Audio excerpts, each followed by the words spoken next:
In this video, we're going to discuss the fade zone behavior. All right, so the scenario I've set up here is I'm in a warehouse. I've kind of snuck in through this open door. It's late at night. I'm sneaking around trying to find something. And I'm looking at these boxes and I'm kind of creeping around.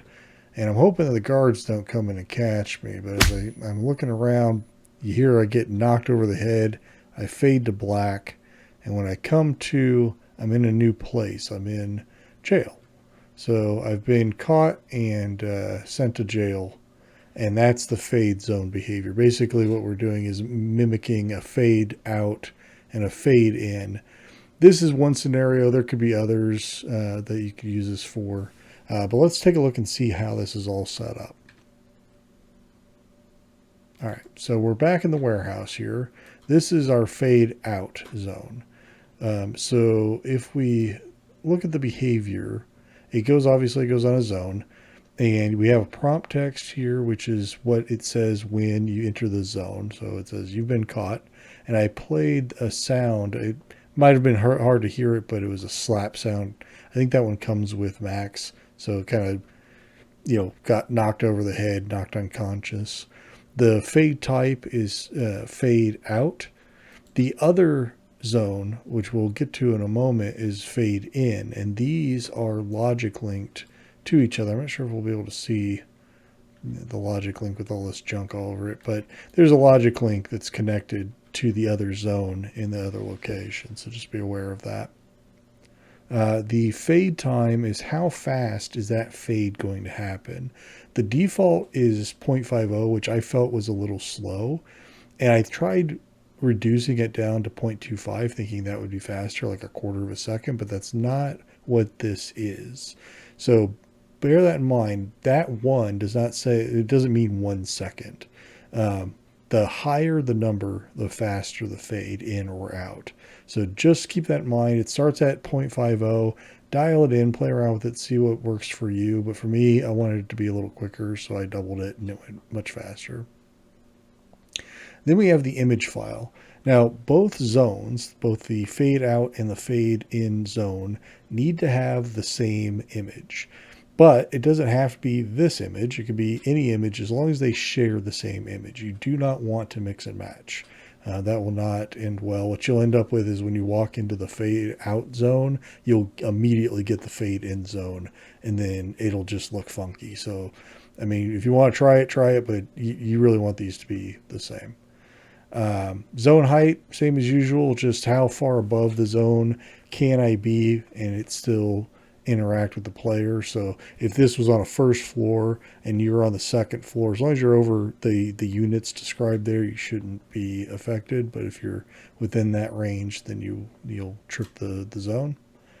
Now, this tick box here, fade out teleport, is really important for what we're doing here, because we need the fade out and we also need the fade in, because if we only fade out, then we'll fade out, and that'll be that. That may be what you want. Maybe you want to end the level with a fade out and you want to move on to an entirely different level, and you can do that. So here, the setup that I chose was local. So if it's local, I need to tell it where do I want to go. And that's why the logic link exists between the two zones. If I were going to a new level, obviously I wouldn't need a teleport. I would just either use a storyboard logic, or I would specify a particular level that I wanted to go to. But in my case, I just chose to make it one level to keep it simple for demonstration purposes. But that's the power of this particular behavior. In that case, I wouldn't necessarily need a fade in zone on the new level, because you're just going to start the new level. But because I'm teleporting within the same level, I need another zone so I can fade back in. Otherwise, I'll just stay black forever. And like, it freezes you, the player, for a temporary period of time. And then you come to and you've got movement. But if you don't fade in from that black screen, you're not going to be able to see anything. And then lastly, of course, the sound zone, which we kind of touched on earlier. The sound element is just what you hear when you walk into the zone. All right, so that's the first zone. Now, the second zone is way over there. There's the logic link. And I put this building behind the jail just so I could find it really quickly, because I was having a hard time seeing it before. So that's all that building is. Okay, so here we are in jail, and we've got our logic link to this zone.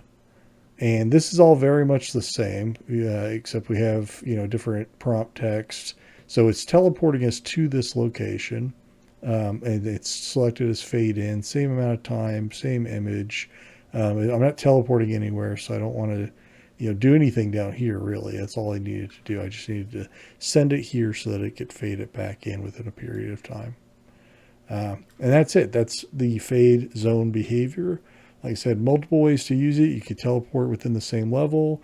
You could, transition to a new level. So you fade out and then you're in a new level. Choice is yours. The only other note that I'll mention is look how far away these two locations are. We teleported all the way over here. That's important because when I was experimenting with this behavior initially, I had an entirely different setup in mind, and that setup was going to be much closer. And what I found is that I had some difficulty when the two zones are in the same level and they're really close together. So you want that distance to be pretty substantial. I did not do enough testing to say, okay, it needs to be this many units. I mean, if somebody wants to do that kind of testing and put that in the comments, that would be awesome. I didn't do that level of testing, so play around with it. But if you're experiencing any kind of weird, you know, behavior from this, behavior, then try pushing it out a little further and seeing if that makes the difference. But that's it. That's the fade zone behavior. If you enjoyed the video or if you learned anything new, please be sure to click the like button down below. That helps me out a lot. If you're new here or if you just haven't subscribed yet, would love to have you. We're growing every day, and I really, really appreciate that. So please be sure to click the subscribe button. And if you'd like a notification for when new videos are posted, I commonly say I don't really keep a regular schedule. I try to do a couple videos per week, but it's going to vary. So if you'd like a notification, just click the bell icon and that'll let you know when a new video is ready. But that's it. Thanks so much for watching all the way through, guys. I really appreciate it, and I'll see you in the next one. Bye for now. Hey, don't forget there's a written guide for every behavior, including ones I haven't yet covered on this channel. And if you want to learn some more, why don't you check out this video next.